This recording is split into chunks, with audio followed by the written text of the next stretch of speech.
বেনামাজি নাফরমান তুই অপেক্ষা কর, কবরে প্রথম ফেরেশতা তোর গাঁটটা চাই একটা বাড়ি দিবে, ত্রাম করে কি চালাবো তোর। মনে রাখেন, আমার নাম আনিসুর রহমান। একদম ঘাটটা চাইয়া বাড়ো, তুই বড় ঘাট তেরা ছিড়ি বেটা, তুই আল্লাহকে পাত্তা দিলি না, কত বড় মালিককে পাত্তা দিলাম।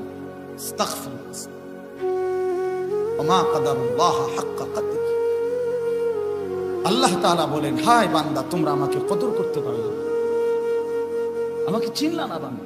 আরে করলা কি তুমি, তার সাথে তোমরা কি করছো? ইস্তাফতি কলবাক, নবী সাল্লাল্লাহু আলাইহি ওয়াসাল্লাম বলেন, উম্মত তোমার দিলকে প্রশ্ন করো, তোমার জিন্দেগীর হালাত। ইজা সাররাতকা হাসানাতুকা ওয়া সাআতকা সাইয়্যাতুকা ফাআনতা মুমিন। নবী সাল্লাল্লাহু আলাইহি ওয়াসাল্লাম বলেন, নেক কাজ করলে যদি তোমার কাছে খুশি লাগে, গুনাহ মন্দ নাফরমানি করলে যদি কষ্ট লাগে, আহা কি করলাম, কেন করলাম, এই মিথ্যাটা কেন বললাম, লোকটাকে কেন ঠকাইলাম, আহা নামাজটা ছুটে গেল, ফজরের নামাজটা পড়লাম না, লোকটাকে এত বড় গালি কেন দিলাম।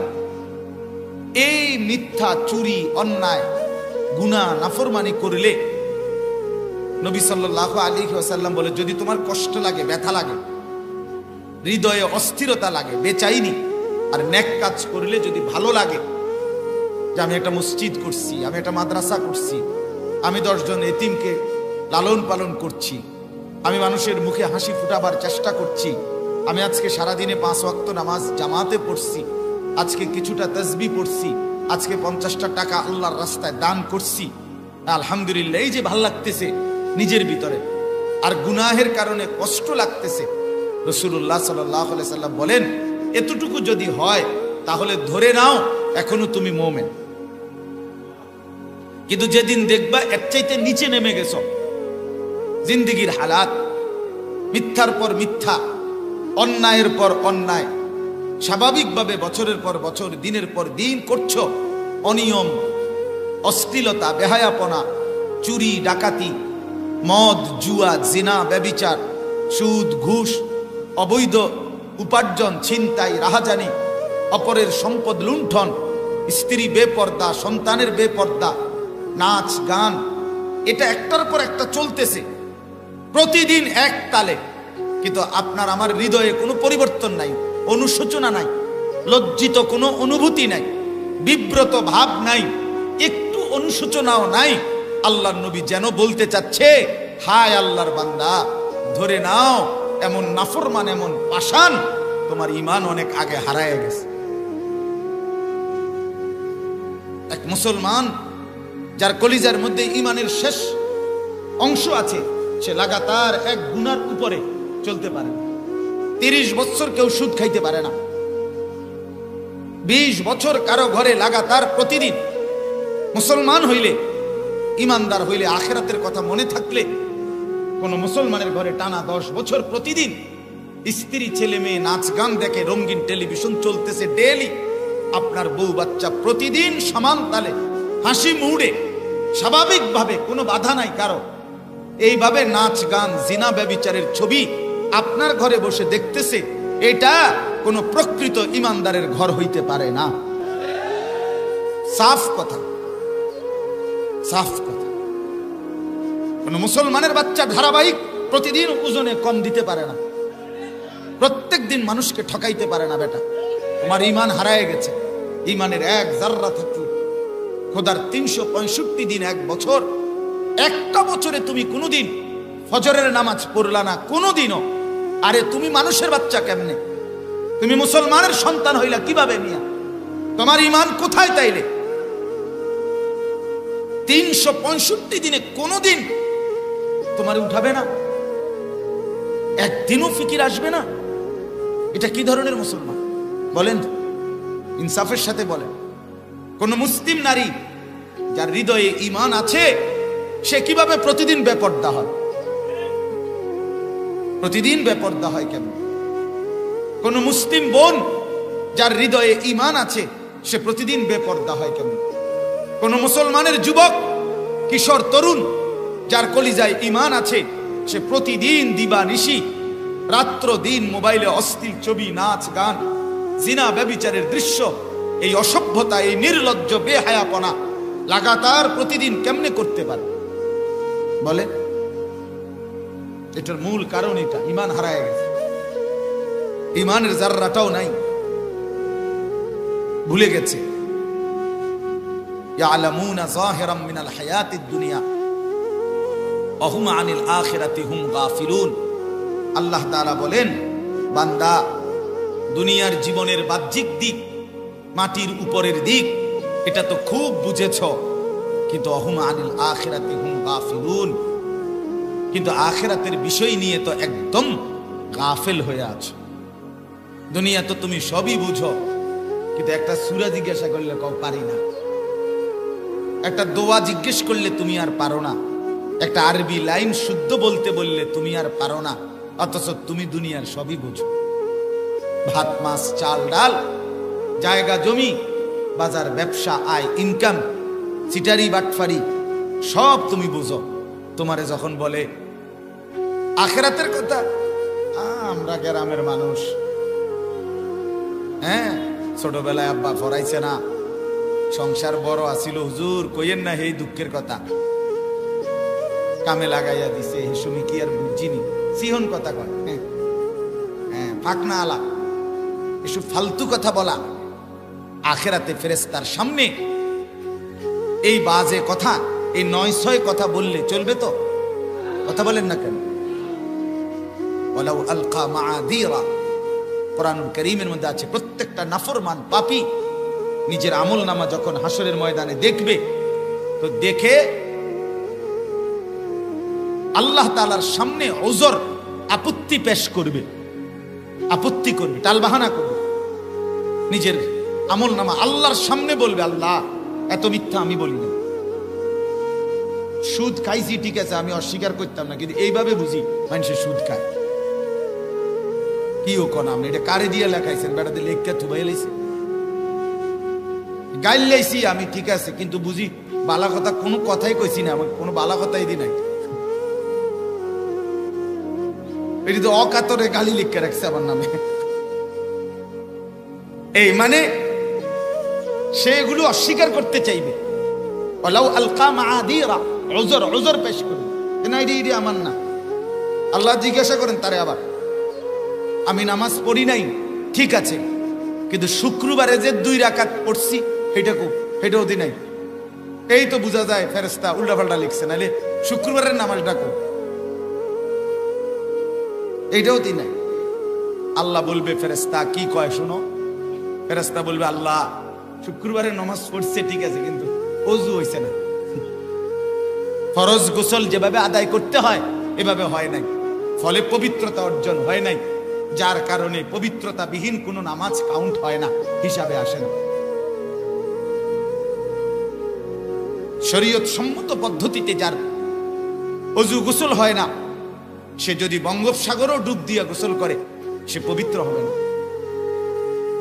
আর অপবিত্র ব্যক্তি যে শরীয়ত মতে পবিত্র হইতে হয়, আমরা অপবিত্র মানে গায়ের মধ্যে ময়লা নাই, এটা হলো ভিন্ন কথা, এটা পরিচ্ছন্নতা, পবিত্রতা ভিন্ন কিছু, কথা বুঝছেন নি আমার? আপনি আরবিতে শব্দ ভিন্ন, নাজাফাত মানে পরিচ্ছন্নতা, আর পবিত্রতা মানে তহারাত, এটা আলাদা শব্দ।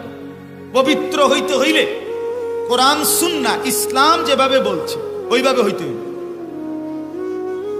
পবিত্রতা আর পরিচ্ছন্নতা এক কথা না, পরিচ্ছন্নতা যে কেউ হইতে পারে, সমস্ত ইহুদি খ্রিস্টান কাফের মুশরিক তাদেরও অনেক পরিচ্ছন্নতা আছে, আছে কিনা বলে? সবকিছু ফিটফাট, সবকিছু ঝকঝকে তকতকে, আছে কিনা বলেন না কেন? তাহলে এটা হলো পরিচ্ছন্নতা, পবিত্রতা, এটা কোরআন সুন্নাহ মতে হইতে হবে। সেটা যদি কারো না হয়, ফরজ গোসল যদি না আদায় হয়, সে যদি কাবা শরীফের ছাদে গিয়েও নামাজ পড়ে, তার নামাজ একটা রাকাত, একটা সেজদা কবুল হবে না। দিন কোনো খামখেয়ালির নাম না, ছেলের হাতের মোয়ানা। আমার শায়েখ আল্লামা মুফতি মুশতাকুর নবী সাহেব বলে, এই বাপ, হাসরের ময়দান এটা কোনো মামুর বাড়ি, শ্বশুর বাড়ি না, এটা তুচ্ছ তাচ্ছিল্যের কোনো বিষয় না রে দোস্ত।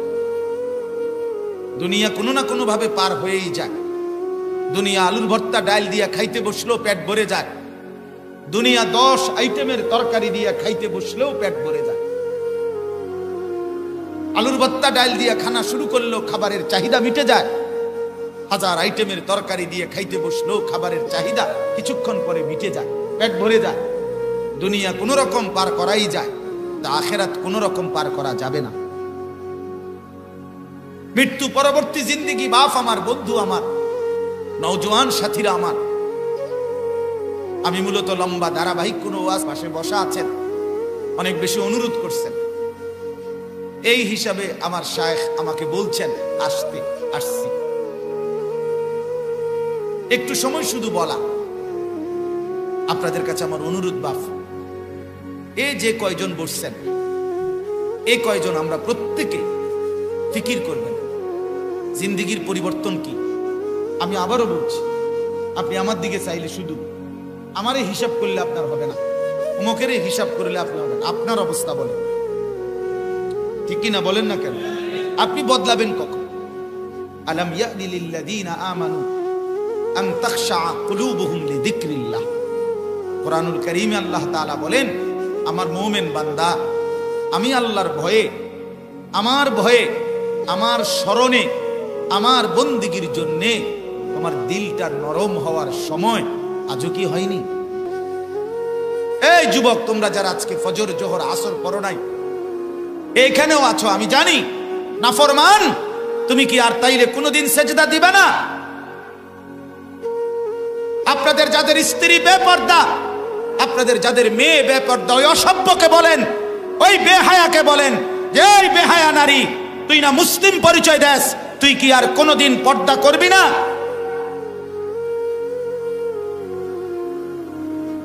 আপনারা যারা সুদ খান, হারামখোর, তুমি কি আর কোনোদিন সুদের লেনদেন ছাড়বা না? তাইলে তুমি মরবা না? তুমি কবরে যাইবা না? তাইলে তোমার আখিরাত নাই। কার সাথে গাদ্দারি করছি আমরা? কার কথা লঙ্ঘন করছি? এত বড় কায়নাতের মালিক, আরশ আজিমের মালিক, 7 আসমান জমিনের মালিক, এই কুল কায়নাতের যিনি মালিক, আমার মাথার চুল থেকে পায়ের নখ পর্যন্ত আমার পুরো অস্তিত্বের যিনি মালিক, যার ইচ্ছার উপরে আমার বেঁচে থাকা, যার ইচ্ছার উপরে আমার নিঃশ্বাস, যার ইচ্ছার উপরে আমার চোখের পলক, যার ইচ্ছার উপরে আমার সুস্থ থাকা, সেই মহান আল্লাহ, তার কথা প্রতিদিন প্রতি মিনিট এইভাবে লঙ্ঘন করা, এটা কি অনেক বড় গাদ্দারি নয়? আমি তো এই জন্য পরিষ্কার বলি, আমার সাফ কথা, মুসলমানের যেই সন্তান, যেই বাবা, যেই মা, যেই পুরুষ, যেই নারী আল্লাহকে সেজদা করে না, যার ঘাড় আল্লাহর সামনে নয় না, এত বড় আল্লাহ রব্বুল আলামিনকে যে পাত্তা দেয় না, আমার পরিষ্কার কথা, তার চাইতে বড় ঘাটতারা গাদ্দার, তোর মতো ঘাউরা আল্লাহর জমিন আর কেউ নাই। তুই মনে রাখিস, তুই বড় ঘাটতারা বেটা, তুই অসভ্য নাম্বার 1, তুই বেয়াদব নাম্বার 1 বেটা। ইংরেজি মানলে শুদ্ধ হয় না। ভদ্রতা ইংরেজি শব্দের মধ্যে নয়, ভদ্রতা চুল আশ্রানির মধ্যে নয়, ভদ্রতা শার্ট প্যান্টের ভিতরে নয়, ভদ্রতা মালিকের সেজদার গোলামির মধ্যে। যার কপালে সেজদা নাই সে অভদ্র, সে অসভ্য, গাদ্দার বেটা, তুই গাদ্দার বেটা, কত বড় ঘাট তেরা বেটা, তুই কার সামনে মাথা নোয়াচ্ছ না? আমি তো ডাইরেক্ট বলছি, তুই বেটা অপেক্ষা কর, বেনামাজি নাফরমান, তুই অপেক্ষা কর, কবরে প্রথম ফেরেশতা তোর গাঁটটা চাই একটা বাড়ি দিবে, ত্রাম করে কি চালাবে তোর। মনে রাখেন, আমার নাম আনিসুর রহমান, একদম ঘাটটা চাইয়া পারবে। তুই বড় ঘাট তেরা ছিলি বেটা, তুই আল্লাহকে পাত্তা দিলি না, কত বড় মালিককে পাত্তা দিলাম। আস্তাগফিরুল্লাহ, ওমা কাদারুল্লাহ হাক্কা কদরিহি। আল্লাহ তাআলা বলেন, হায় বান্দা, তোমরা আমাকে কদর করতে পারলে না, আমাকে চিনলা না বান্দা। আরে করলা কি তুমি? তার সাথে তোমরা কি করছো? ইয়া আইয়ুহাল ইনসান মা গাররাকা বিরাব্বিকাল কারীম। রব্বুল আলামিন বলে, হে মানুষ, আমার মতো দয়ালু মেহেরবান মালিক আল্লাহ, এমন দয়ালু, এমন করুণাময়, এমন মেহেরবান আল্লাহকে ছেড়ে দিয়ে কে তোমারে আমার থেকে ধোঁকা দিয়ে অন্যত্র নিয়ে গেল? কোন সে বন্ধু পেলে আমি আল্লাহকে বাদ দিয়ে বান্দা বলো না? যে বন্ধুকে পেয়ে আমার মতো মাওলাকে তুমি ছেড়ে দিলে, কে সেই বন্ধু? কে সেই আপনজন? এমন কাকে পেয়ে গেলে বান্দা, যাকে পেয়ে তুমি আমার মতো আল্লাহ, আমার মতো মনিব, আমার মতো মেহেরবানকে ভুলে গেলে? কে সে বলেন? এই যুবক ভাই, তোমরা কার উপরে ভরসা করে ছবি দেখছো? নর্তকীর নাচ আর জিনা ব্যভিচারের দৃশ্য দেখো। বলো ছেলেরা, মোবাইলে যারা দিবানিশি উলঙ্গ নাচ দেখো, এই অসভ্য ছেলে, বলো কার উপরে ভরসা করছো? কে তোমার এত বড় সাহস দিল? কে তোমার এত বড় হিম্মত করল? কার উপরে আস্থা নিয়ে দাড়ি কাটছেন? কার উপরে ভরসা করি?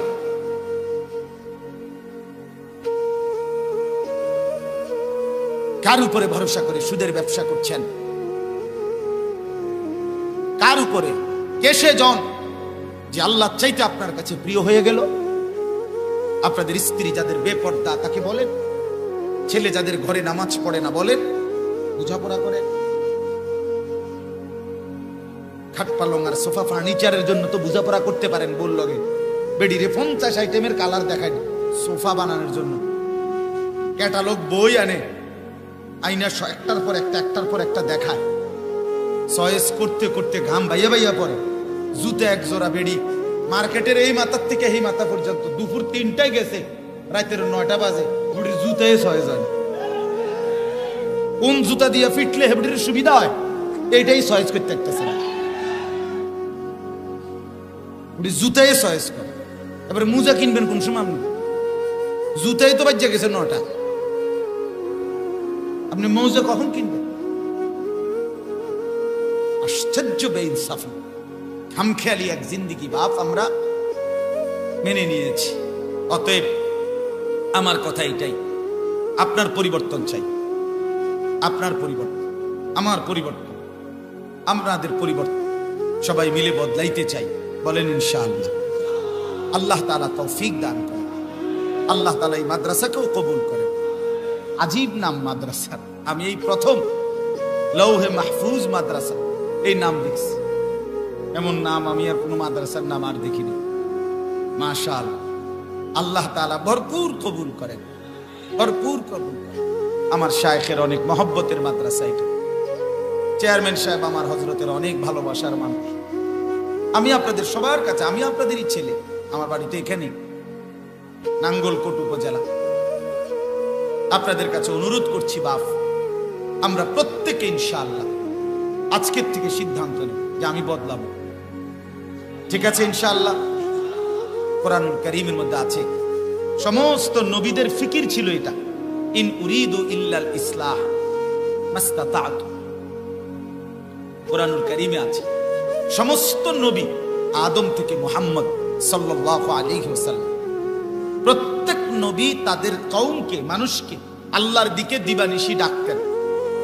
আর এই ডাকার পরে একটা কথা বলতেন যে হে আমার জাতি, হে আমার কওম, হে আমার সম্প্রদায়, ইন উরিদু ইল্লাল ইসলাহ, আমার আর কোনো উদ্দেশ্য নাই, তোমাদেরকে দিবানিশি ডাকছি, আর কোনো উদ্দেশ্য নাই, উদ্দেশ্য কেবল একটাই, ইল্লাল ইসলাহ মাস্তাতাতু, আমার সাধ্যের সবটুকু দিয়ে ইসলাহ, তোমাদের সংশোধন, তোমাদের পরিবর্তন, এটাই কেবল চাই, এটাই চাই। আমি তোমাদের পরিবর্তন চাই। কোরআনুল কারীমের মধ্যে আছে, সূরা ইয়াসিনের মধ্যে 3 জন নবীর দাওয়াতে ইনতাকিয়া একটি এলাকায় রাসূলুল্লাহ সাল্লাল্লাহু আলাইহি ওয়াসাল্লামের জন্মের আগে একজন লোক যে কাঠুরি কাঠ কাটতো, কাঠ চিরাইতো, এরকম একজন সাধারণ লোক 3 জন নবীর দাওয়াতে একজন লোক ঈমান আনছিল। একদিন ওই তিনজন নবীকে, রসুলকে ওই এলাকার মানুষ ঘেরাও দিয়া ধরে মেরে ফেলবে, হত্যা করবে, এই পুরা সিদ্ধান্ত নিছে মুশরিকরা। তখন ওই একটি লোক যে গোপন রাখছিল নিজের ঈমানের পরিচয়, সে দৌড়াইয়া আইসা নিজের ঈমানের পরিচয় প্রকাশ করে মানুষদেরকে বলছে, হে জাতি, ইত্তাবিউল মুরসালিন। ওয়াজাআ মিন আকসাল মাদিনাতি রাজুলুন ইয়াসআ ক্বালা ইয়া কওমি ইত্তাবিউল মুরসালিন। হে আমার জাতি, আমি একজন হতে পারি, বাকি আমি তোমাদেরকে একাই বলছি, তোমরা সকলেই এই রসুলদের আনুগত্য করো, আনুগত্য করো। এভাবে আরো অনেকগুলো কথা বলছে, এরা আছে আয়াত ধারাবাহিক। বলার পরে ওই কওমের লোকেরা, এই কথাটা খেয়াল করেন, এই কওমের লোকেরা নবীদেরকে বাদ দিয়ে এবার এই তেরে ধরছে, এরে ধইরা মারতে মারতে ওনাকে এই জায়গাতেই শহীদ করে ফেলছে, মেরে ফেলছে।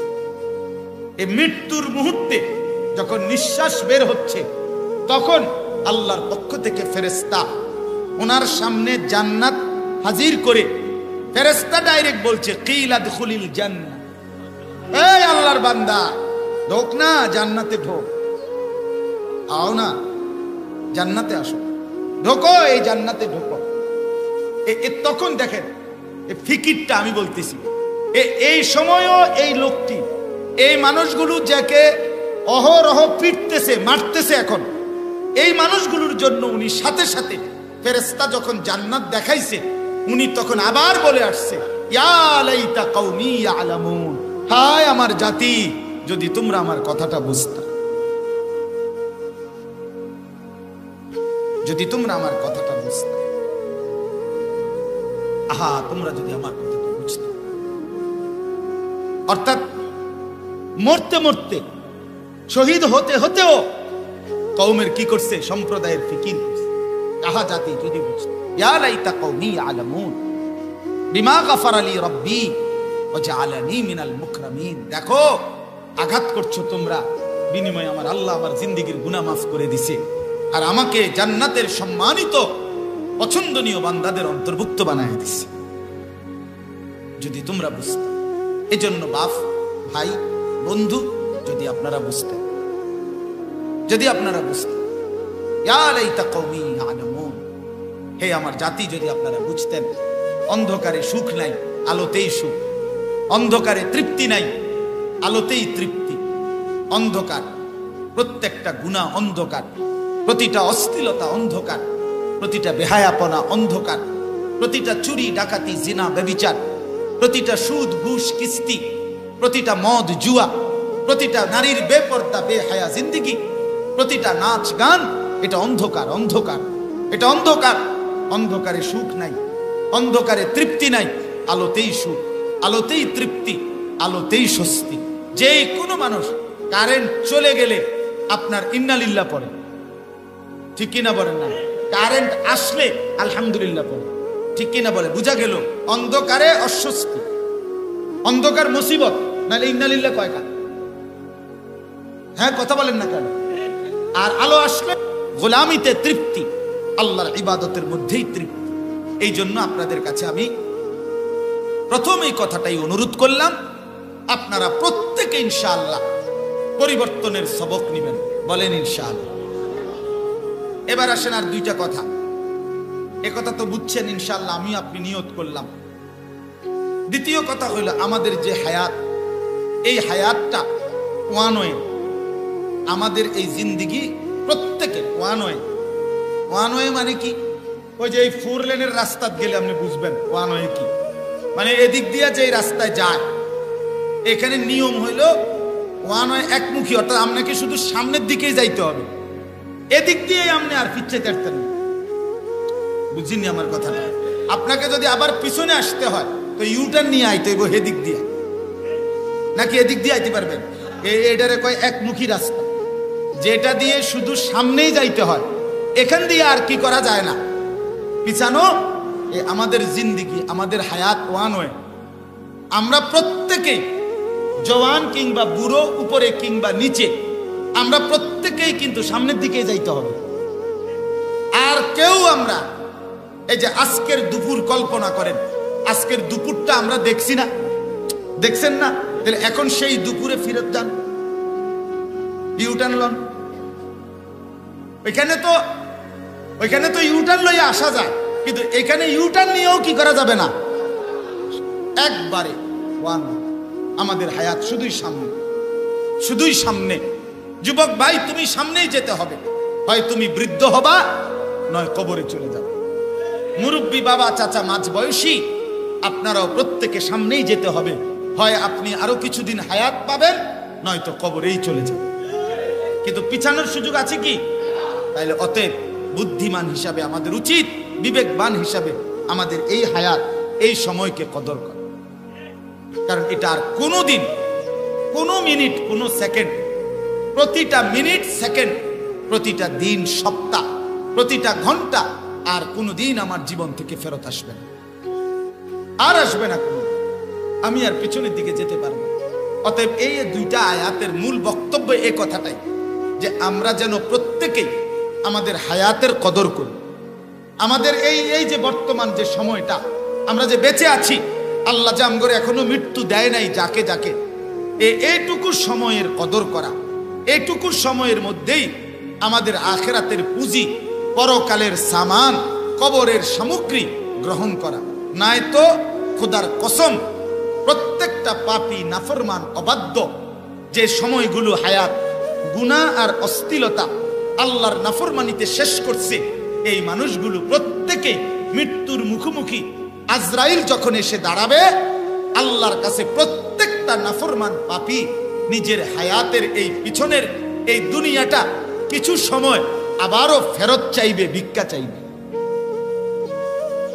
কিন্তু হাজার কোটিবার বলার পরেও আর কোনোদিন এই হায়াত, এই পিছনের এই দুনিয়ার জিন্দেগি আর ফেরত পাবে, ফেরত পাবে, এই কথাটাই বলতে চাচ্ছি। দেখেন, আমি আপনাদেরকে এবার আয়াতটা শুনাই, তাহলে আপনারা একবার সহজ বুঝবেন, সবাই বুঝবেন। সূরা মুমিনুনের 99 আয়াত আল্লাহ তাআলা বলেন, শুনতেছেন আপনারা?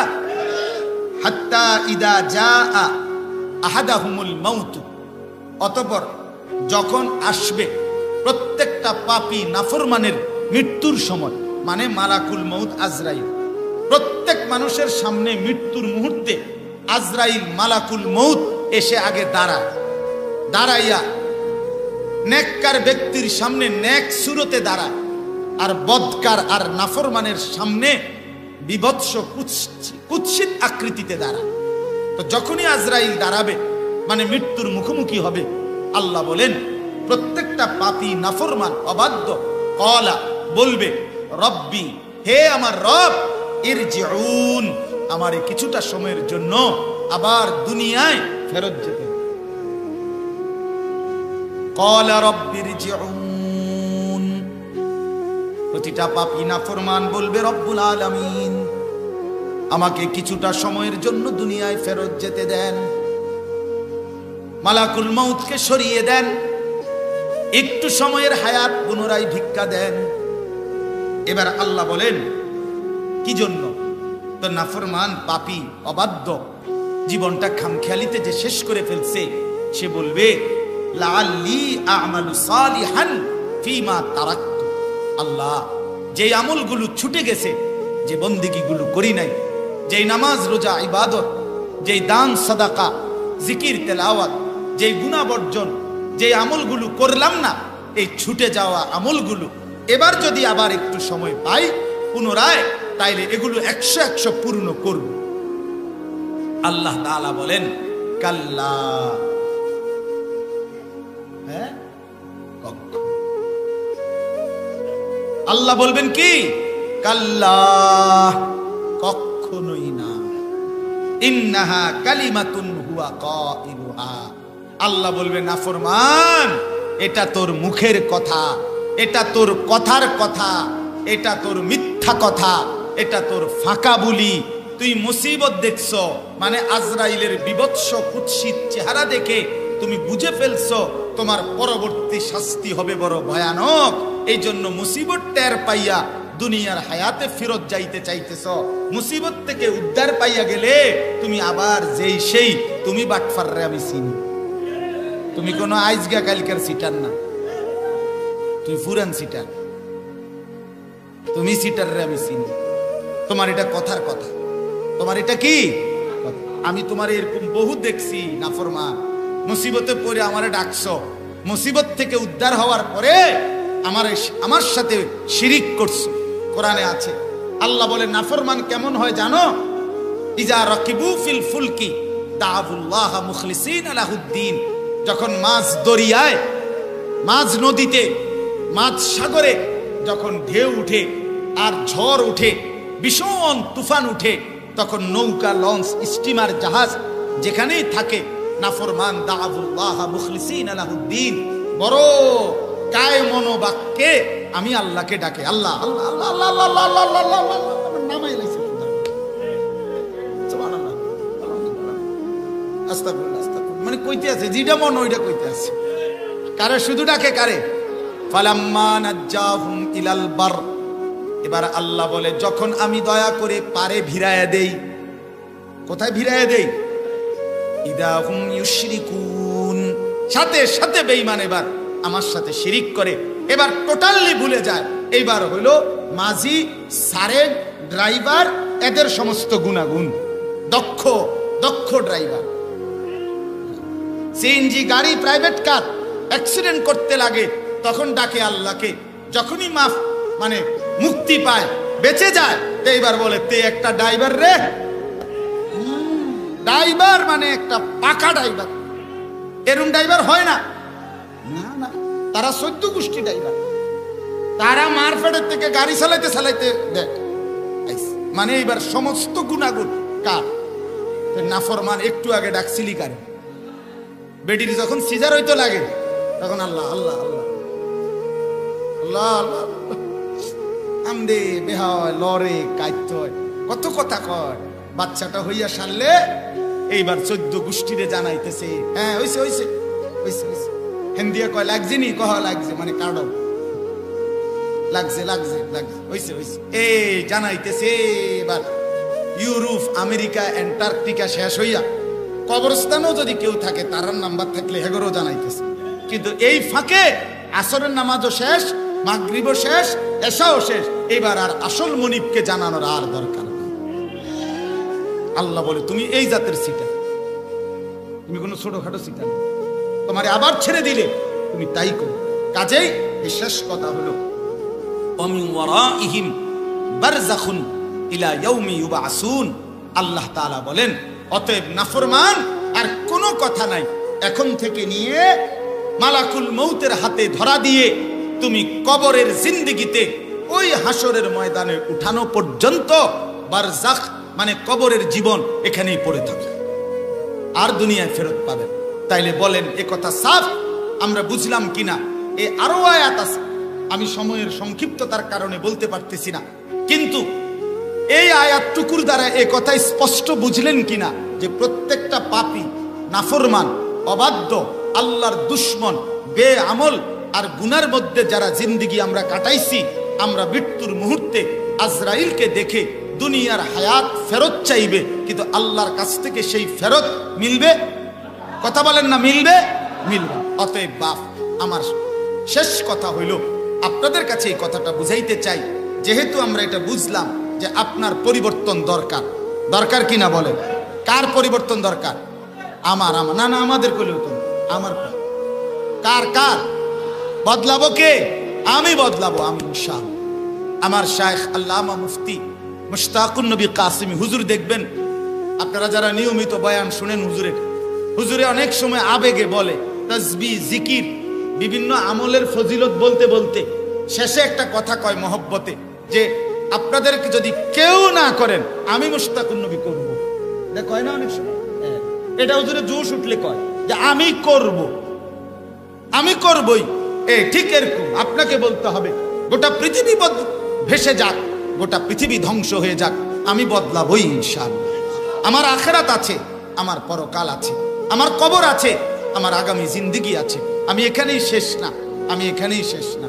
আরে আমাকে ঢাকা যাইতে হবে, আমি চান্দিনা পর্যন্ত সবটি টাকা শেষ করে লাইলে হইতো না। আমি ক্যান্টনমেন্ট যাইতে যাইতে সবটি টাকা উড়ে লাইলে হইতো না। আমারে আরো তরকারি কিনতে হবে, আমি শুধু মাছ কিন না, সবটি টাকা শেষ করলে হবে না। আমার গন্তব্য আরো সামনে, আমাকে কবরে যেতে হবে। আমাকে আখেরাতে যেতে হবে। তাতে আমার হায়াত শুধু খাট পালং আর সোফা আর ফার্নিচার আর ছেলেটা বিদেশ আর মেয়েটার বিয়া আর এই ইট বালু সিমেন্ট আর টাইলস দিয়া শেষ করে দিলে হবে না। আমার কবর সাজাবে কে? আমার আখেরাত সাজাবে কে? আমার ফুলসিরাত পার করে দিবে কে? আমার মিজানের পাল্লায় নেকি ভারী করে দিবে কে? আমাকেই করতে হবে। কাকে করতে হবে? আমাকেই মেহনত করতে হবে।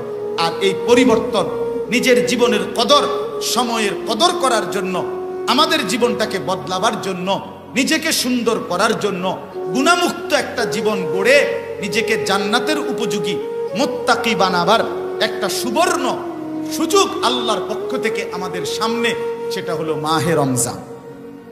ঠিক কিনা বলেন? মাহে রমজান দেখা যাচ্ছে। এই যে চাঁদ উঠলো বলে, এবার যেই চাঁদটা উঠবে এটাই রমজান। সুবহানাল্লাহ। এখন যেই চাঁদটা উঠবে এটা কি? মানে কিছুদিনের মধ্যে যেই নতুন চাঁদ উঠবে এটাই হলো মাহে রমজান, রমজানের চাঁদ। আলহামদুলিল্লাহ, আল্লাহর কাছে বেশি বেশি দোয়া করেন, আল্লাহ যেন রমজান পর্যন্ত হায়াত ভিক্ষা দান করেন। গতকালকেও আমি আমার জ্যাঠার জানাজা পড়ছি নাঙ্গলকোট আমাদের বাড়িতে। আমার আপন জ্যাঠা গতকালকে ফজরের নামাজের সময় ইন্তেকাল করছে। জোহরের নামাজের পরে আমি জানাজা পড়াইছি আমার জ্যাঠা। সবার সামনে বললাম, জ্যাঠার কবরের দিকে, কবর খুঁজছে যে আমি অনেকক্ষণ দাঁড়াইয়া, আমি আমার মাটি কয়টা কদ্দুর মাটি দিছিলাম আলী আক্কাস, আমার জ্যাঠার নাম আলী আক্কাসরে বানানোর জন্য আমি একটু মাটি দিছিলাম। সেই মাটি আজ আবার আমি ফেরত নিলাম। আমি দিছিলাম এই মাটিটা, আমার মাটি আমি আবার ফেরত নিলাম। এই পৃথিবীর 800 কোটি মানুষ, আমরা প্রত্যেকেই বাপ। মাটি আমাদেরকে একটু মাটি দিচ্ছে যেন বানাইবার জন্য আল্লাহর কাছে। আবার মাটি যেন বলে দিচ্ছে, মনে রাখো আমার মাটি আমি ফেরত নিয়ে আসবো। অফিহা নুঈদুকুম, আমি ফেরত নিয়ে আসবো, আমি ফেরত নিয়ে আসবো। অতএব বন্ধু আমার, আমরা প্রত্যেকে ইনশাআল্লাহ এই রমজানটাকে টার্গেট করে আল্লাহর কাছে বেশি করে দোয়া করেন এবং রমজানে গুনাহমুক্ত একটি পবিত্র জিন্দেগি গঠন করে নিজেকে মুত্তাকি বানিয়ে সারা বছরের জন্য জীবনটা সুন্দরভাবে পরিচালনার একটা প্রস্তুতি, একটা প্ল্যানিং, একটা সুন্দর পরিকল্পনা গ্রহণ করেন। প্রত্যেকের কাছে অনুরোধ, আপনার চলাফেরা, আপনার পরিকল্পনা আপনার দেখলে যেন বোঝা যায় যে রমজানটাকে আপনি আলাদা গুরুত্ব দিয়ে দুনিয়াবি ব্যস্ততা কমিয়ে আখিরাতের জন্য আপনি রেডি হচ্ছেন, এটা যেন প্রত্যেকের জীবনে বোঝা যায়। বলেন ইনশাআল্লাহ। 5 ওয়াক্ত নামাজ জামাতের সাথে পড়বেন, রাত্রিবেলা 20 রাকাত পূর্ণ তারাবির নামাজ পড়বেন, সেহরির ওয়াক্তে তাহাজ্জুদ পড়বেন, সন্ধ্যাবেলা ইফতারের মুহূর্তে বেশি বেশি দোয়া কান্নাকাটি করবেন, সারা দিন রাত কোরআন তেলাওয়াত করবেন, তাসবিহ পড়বেন, জিকির করবেন। আর এক কথায় গুনাহ থেকে বেঁচে থাকবেন। সুদ, ঘুষ, চুরি, ডাকাতি, জিনা, ব্যভিচার, মদ, জুয়া, নাচ, গান, মোবাইলের অসভ্যতা, এই সমস্ত নফরমানি থেকে নারী, পুরুষ, জওয়ান, বুড়ো, আমি আপনি প্রত্যেকেই বাঁচবেন। বলেন ইনশাআল্লাহ। আল্লাহ তাআলা আমাদের এই দারুল উলুম লৌহে মাহফুজ মাদ্রাসা আল্লাহ কবুল করেন। আল্লাহ তাআলা যেন সেই 7 আসমানের ঊর্ধ্বে লৌহে মাহফুজের সাথে এই মাদ্রাসার সংযোগ করে দেন। আল্লাহ তাআলা যেন মাদ্রাসার সাথে সম্পৃক্ত জায়গা, জমি, টাকা, পয়সা, বুদ্ধি, পরামর্শ, ভালোবাসা, সহযোগিতা, আন্তরিকতা প্রত্যেকে যে যেভাবে জুড়েছে, আল্লাহ যেন প্রত্যেককে উত্তম বিনিময় দান করে। আমার আবারও কথা, শেষ কথা, দোস্ত আমার, মাদ্রাসার বিরুদ্ধে যায়েন না, মাদ্রাসার বিরুদ্ধে যায়েন না, কোরআনের বিপক্ষে যায়েন না, সুন্নাহর বিপক্ষে যায়েন না। দুনিয়ায় আপনার জেনারেশন নষ্ট হয়ে যাবে, আপনার আগামী প্রজন্ম নষ্ট হবে, আর আখিরাত বরবাদ হবে। অতএব সবাই মিলে দ্বীনকে ভালোবাসি, আল্লাহকে ভালোবাসি, রাসূল সাল্লাল্লাহু আলাইহি সাল্লামকে ভালোবাসি। আল্লাহ আপনাদেরকে তৌফিক দেন, কবুল করেন। আমিন। সুবহানাল্লাহি ওয়া বিহামদিহি, সুবহানাকাল্লাহুম্মা ওয়া বিহামদিকা, আশহাদু আল্লা